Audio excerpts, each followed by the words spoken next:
प्रिय छात्रों, आज के वीडियो में हम लोग क्या देखेंगे? विसरण। विसरण के लिए देखेंगे हम लोग। पिछले वीडियो में किसके लिए देखे थे? हम लोग श्यानता के लिए देखे थे, फिर चालकता मतलब संचालन के लिए देखे थे, फिर अब आखिरी है हमारा, देखिए हमारे पास विसरण है। ठीक, तीन चीजों को हम लोग इस अध्याय में देखेंगे। देखिए हमारे पास विसरण है। ठीक, इन तीनों में से क्या आता है? एक ना एक क्वेश्चन यहाँ से आता है। ठीक, या तो विसरण से आएगा जिसमें से गैसों में विसरण द्रव्यमान का स्थानांतरण, इसे विसरण भी बोल सकते हैं, या तो गैसों में विसरण का द्रव्यमान का स्थानांतरण बोल सकते हैं। ठीक, उसी प्रकार हम लोग किस में पढ़े थे? संचालन में पढ़े थे, तो गैसे में संचालन, द्रव्यमान एवं ऊर्जा का स्थानांतरण पढ़े थे। ठीक, उसी प्रकार यहाँ पर देखिए विसरण पढ़ रहा है, विसरण में स्थानांतरण पढ़ रहा है। ठीक, तो देखिए हमारे पास विसरण क्या करता है, क्या होता है, उसको पहले समझ लेते हैं। ठीक, विसरण मतलब क्या होता है? उच्च। ठीक, मतलब क्या कहता है? विसरण। विसरण मतलब उच्च सांद्रता से। ठीक, देखिए हमारे पास ये है, मान लीजिए पानी है, और यहाँ पर मान लीजिए नीचे में भी पानी है। ठीक, तो ये देखिए हमारे पास उच्च सांद्रता से निम्न सांद्रता की ओर गमन करने का कहलाता है, विसरण कहलाता है। ठीक, विसरण मतलब विसरण होना, रेंगना, यही हमारे पास कहता है ठीक, विसरण कहलाता है। ठीक, तो देखिए हमारे पास गैस में विसरण का द्रव्यमान का स्थानांतरण। ठीक, तो यहाँ पर देखिए हमारे पास क्या दिया है? देखिए हम लोग क्या किए हैं? गैस लिए हैं। देखिए हमारे पास क्या लिए हैं? हम लोग गैस लिए हैं। ठीक, गैस लेकर उसको क्या किए हैं? गैस लेकर उसको हम लोग उसके बाद उसको हम लोग क्या किए हैं? ये किए हैं। ठीक, देखिए हमारे पास ये गैस है, और गैस को हम लोग उच्च सांद्रता से निम्न सांद्रता की ओर क्या कर रहे हैं? बहा रहा है। ठीक, ऐसे ऐसे बहा रहे हैं।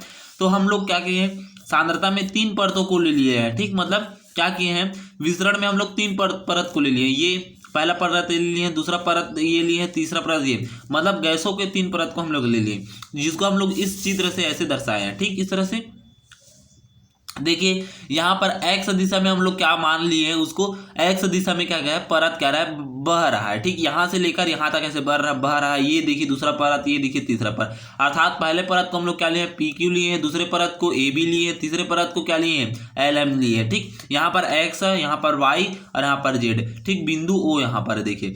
अब देखिए यहाँ पर देखिए इसकी बीच की दूरी क्या है? लैम्डा है। इसकी बीच की दूरी क्या है? लैम्डा है। और देखिए पी का क्या है? पी का विसरण क्या है? विसरण को हम लोग ईटा से दर्शाते हैं, तो ईटा।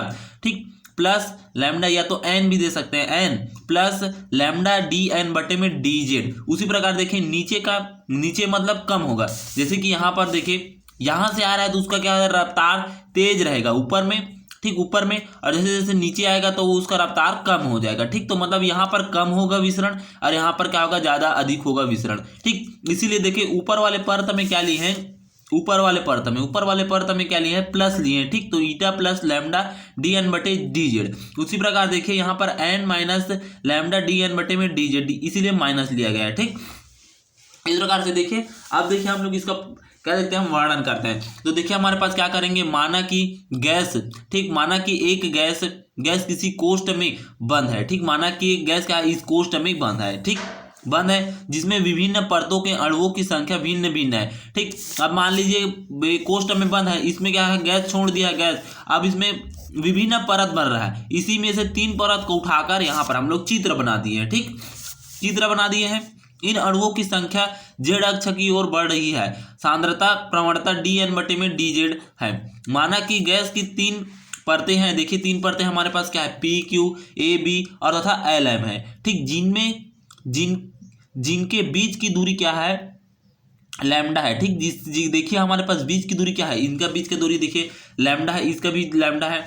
ठीक, तो लैम्डा है। परत ए बी में अणुओं की संख्या एन है। ऊपर की परत पी क्यू में अणुओं की संख्या क्या है? N plus lambda D N बटे में डी जेड है। एवं नीचे की परत एल एम में अणुओं की संख्या क्या है? N minus lambda D N बटे में डी जेड है। ठीक, चूंकि देखिए हमारे पास क्या है? चूंकि गैस की अणु कुल 6 दिशाओं में गति करता है। ठीक, मतलब देखिए यहाँ पर देखिए, ठीक, यहाँ पर देखिए, यहाँ पर ऐसे एक्स दिशा में ऐसे गति कर रहा है तीन दिशा में। ठीक, उसी प्रकार हम लोग जेड दिशा में बताएंगे, वाई दिशा में तो ये इसमें ऐसे गति करेगा। ठीक, फिर उसके बाद यहाँ पर देखिए हम लोग इसमें करेंगे जेड दिशा में, तो ये इस तरफ ऐसे गति करेगा, मतलब ये तीन दिशा में 3 बार करेगा। देखिए एक दिशा में 1 बार, ये 2 बार, ये 3 बार। ठीक, तो 3 बार किया। अब जस्ट इसके पीछे देख लीजिए। ठीक, मतलब मान लीजिए इसके पीछे की ओर, तो 3 पीछे की ओर भी करेगा, तो 3 दिन क्या होगा? 6 हो गया, अर्थात ये 6 दिशाओं में क्या कर रहा है? जैसे हम लोग बनाते हैं ना, देखिए ये पहला पार्ट है और जैसे इसके पीछे का पार्ट है यहाँ पर भी होगा, ठीक। यहाँ पर देखेंगे तो यहाँ पर भी ऐसे गोला बनेगा, ठीक। इसका गोला मतलब चार चार चौखट भी बोलता है। थ्री डी में क्या होगा, 6 दिशाओं में ये क्या करता है, गति करता है, बोल रहा है, ठीक। ठीक है, चूंकि माध्य चाल का है सी बार होता परत पी क्यू से ए बी की ओर ठीक ए बी की ओर करने वाली अणुओं की संख्या क्या है, 1/6 C bar N plus lambda D N बटे में डी जेड होता है। समीकरण 1 दे देंगे। अब इसी प्रकार नीचे में दी गई नीचे की परत एल एम से ऊपर की परत, ठीक, ऊपर की परत पी क्यू से पार करने वाले अणुओं की संख्या, ठीक। मतलब नीचे की परत एल एम, देखिए हमारे पास नीचे की परत एल एम, ठीक। ऊपर की परत क्या है, पी क्यू, ठीक। ऊपर की परत देखिए हमारे पास पी क्यू, ठीक। पार करने वाले अणुओं की संख्या क्या है, देखिए हमारे पास, ठीक। देखिए हमारे पास अणुओं की संख्या क्या है, 1/6। ये सूत्र याद रखना, 1/6 सी के बार और N minus lambda D N बटे में डी जेड है, ठीक। इस प्रकार से देखिए यहाँ पर क्या है, और देखिए यहाँ पर देखिए पी क्यू से ए बी की ओर क्या कहता है, परत के अणुओं की संख्या क्या है, 1/6 C bar N plus lambda D N बटे में डी जेड है, ठीक। ये प्लस वाला ले लिए, ठीक। मतलब क्या किए, 6 दिशा में क्या करता है, गमन करता है और माध्य चाल का है उसका सी बार के गुणा में क्या होता है, ये वाला हमारे पास होता है। यहाँ पर देखिए हम लोग लिए हैं N plus lambda D N बटे में डी जेड, ये हमारे पास गुणा में रहता है। तो देखिए इसी को हम लोग यहाँ पर लिख दिए, 1/6 C bar N plus lambda D N बटे में डी जेड, समीकरण 1 दे देंगे। अब उसी प्रकार देखिए, इसी प्रकार परत एल एम में ऊपर की परत पी क्यू से पार करने वाले अणुओं की संख्या, ठीक। अणुओं की संख्या क्या है, देखिए इसमें माइनस लग जाएगा, ठीक। तो देखिए, ठीक, तो देखिए हमारे पास हो जाएगा 1/6 C bar N minus lambda D N बटे में डी जेड हो जाएगा। इसको समीकरण दे देंगे। अब देखिए हम लोग क्या करते हैं, माइनस करते हैं, दोनों को घटाते हैं। तो देखिए हमारे पास समीकरण 1 व 2 से, ठीक। तो देखिए हमारे पास परत पी क्यू से ए बी की ओर, परत एल एम से ए बी की ओर जाने वाली कुल अणुओं की संख्या क्या है। देखिए हमारे पास 3 परत था, ऐसे 1 2 और 3 परत था, ठीक। मतलब इसमें हम लोग समझते हैं, देखिए हमारे पास कितने परत था, ऐसे था, ठीक। हमारे पास ये परत था, ये परत था, ये परत था। मतलब इसको पी क्यू देते थे, इसको क्यू, ठीक, इसको ए बी देते थे और इसको एल एम देते थे। तो देखिए हमारे पास क्या दिया है, परत पी से ए बी की ओर, मतलब परत पी से ए बी की ओर, ए बी की ओर क्या होता है, की ओर, तथा एल एम से ए बी की ओर जाने वाली क्या है, कुल अणुओं की संख्या, ठीक। यहां से यहां तक जाते अणु है और यहां से यहां तक आते, मतलब क्या क्या है इसमें, और इसको क्या किया घटा दिया है। तो दोनों हमारा, ठीक, इसके विपरीत ये आ रहा है, इसके विपरीत ये रहा है, विपरीत आता है तो क्या करते हैं, माइनस लगाते हैं। तो देखिए हमारे पास माइनस लगा दिए इसमें, ठीक, माइनस घटा दिए। तो देखिए हमारे पास क्या हो जाएगा, is equal to 1/6 C bar N plus lambda D N बटे में डी जेड माइनस में 1/6 C bar N minus lambda D N बटे में डी जेड, ठीक। अब उसके बाद देखिए is equal to 1/6 C bar हो गया 2 लैम्डा डी एन बटे में डी जेड हो जाएगा, ठीक। यहाँ से देखिए अंदर गुणा करेंगे तो एन का और यहाँ से एन गुणित हो जाएगा। और देखिए 1/6 को कॉमन निकाल दिए हैं, ठीक। अब देखिए हमारे पास कौन बचेगा, ये और ये दोनों सेम दिख रहा है, इन दोनों को जोड़ दीजिए तो 2 लैम्डा डी एन बटे में डी जेड हो जाएगा। अब देखिए ये 2 से ये 2 कटेगा तो 3 बचेगा। तो देखिए अणुओं की संख्या क्या बच जाएगा हमारे पास, 1/3 लैम्डा सी का बार और यहाँ पर डी एन बटे में डी जेड हो जाएगा, ठीक। समीकरण 3 दे देंगे।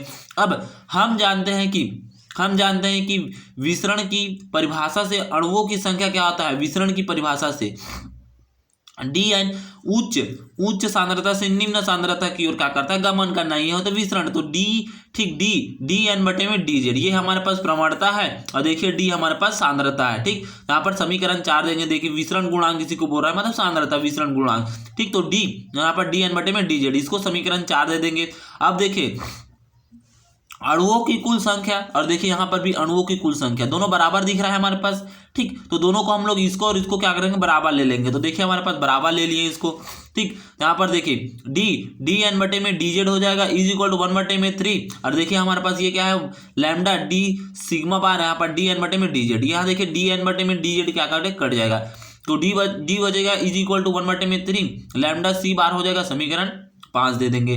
अब हम जानते हैं औसत मुक्त चाल, ठीक, लैम्डा का मान क्या आता है, इसको देखिए, ठीक। हर क्वेश्चन में यही वाला सूत्र लगता है और इसी को हम लोग क्या करते हैं, याद रखते हैं, ठीक, इसी को याद रखना पड़ेगा आपको। ठीक, तो देखिए हमारे पास लैम्डा का मान क्या है, ये देखिए। ठीक, तो देखिए हमारे पास लैम्डा का मान, लैम्डा इज इक्वल टू 1 में ऋण 2 पाई एन सिग्मा का स्क्वायर होता है। ठीक, यहाँ पर लैम्डा होता था, अब मतलब यहाँ पर जो यहाँ पर ये वाला एन हो गया। ठीक, तो यहाँ पर एन का स्क्वायर हो गया। ठीक, तो यहाँ पर देखिए माध्य चाल क्या आता है, सी बार इज इक्वल टू ऋण 8 KT/m पाई। ये दोनों सूत्र को आपको याद रखना पड़ेगा। ठीक, तो देखिए समीकरण 5 में रख दीजिए। समीकरण 5 हमारे पास, ये देखिए। ठीक, हम दिखा देते हैं समीकरण 5। ये देखिए D is equal to 1/3 lambda sigma bar. तो लैम्डा का मान और सिग्मा बार का मान रखेंगे। तो देखिए हमारे पास लैम्डा और जब सिग्मा बार का मान रखते हैं तो ये हमारे पास सूत्र हो गया। डी इज इक्वल टू 1/3 1 ऋण 2 और पाई एन सिग्मा का स्क्वायर, यहाँ पर इंटू में ऋण 8 KT/m पाई हो जाएगा। ठीक, अब पुनः मान रखने पर तो देखिए हमारे पास, ठीक, इसको ईटा इज इक्वल टू क्या आता है, P/KT होता है। ठीक, eta is equal to P/KT होता है। ठीक, तो D इज इक्वल टू 1/3 और इंटू में देखिए हमारे पास, ठीक, देखिए हम लोग इसका मान रखें ईटा का। ठीक, ईटा भी बोल सकते हैं या तो एन भी बोल सकते हैं, लेकिन ये ईटा है वास्तव में। यहाँ पर देखिए ईटा, ठीक, ये ईटा है, यहाँ पर ईटा रख दिए। तो देखिए हमारे पास ये P और यहाँ पर KT हो जाएगा, सिग्मा का स्क्वायर हो जाएगा। गुणित में देखिए हमारे पास 8 KT और बटे में m पाई हो जाएगा। ठीक, अब यहाँ से देखिए हम 8 पाई को क्या लिख सकते हैं, 2 को कॉमन निकाल देते हैं। अगर अंदर में जाएगा तो 4 होगा, 4 दूनी 8 हो जाएगा।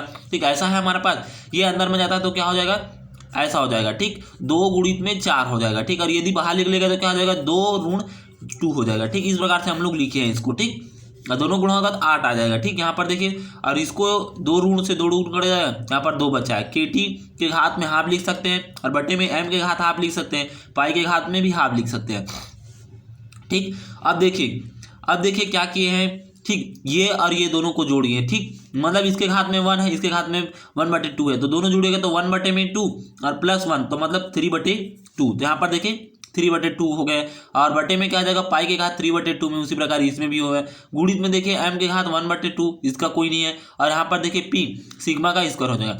ठीक, तो हमारे पास अभिष्ट विसरण गुणांक क्या होगा, D is equal to 2KT के घात में 3/2 बटे में 3 पाई के घात 3/2 और यहाँ पर ऋण m सिग्मा का स्क्वायर P। यही हमारे लिए क्या होगा, अभिष्ट गुणांक, विसरण के लिए अभिष्ट व्यंजक है यही हमारे पास। ठीक, यही हमारे पास, यहाँ तक आपको सिद्ध करना है अगर बोलेगा तो। ठीक, विसरण गुणांक निकालिए बोलेगा तो यहाँ पर सिद्ध करना है आपको। ठीक, अब उसके बाद देखिए, उसके बाद क्या था, विसरण गुणांक दाब P के क्या था, अनुक्रमानुपाती होते हैं। पहले तो यहाँ तक सिद्ध कीजिए विसरण गुणांक, तथा सिद्ध कीजिए कि विसरण गुणांक दाब P के क्या था, व्युत्क्रमानुपाती होती है।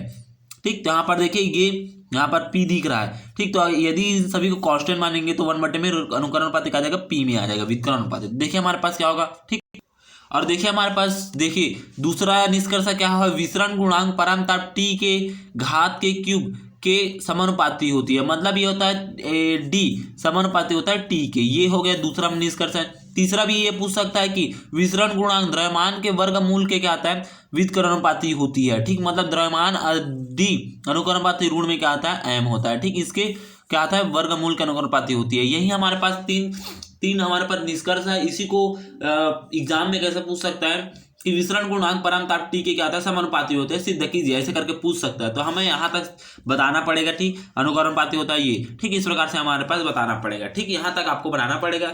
ठीक, यहीं तक आपको बनाना है। धन्यवाद। ठीक।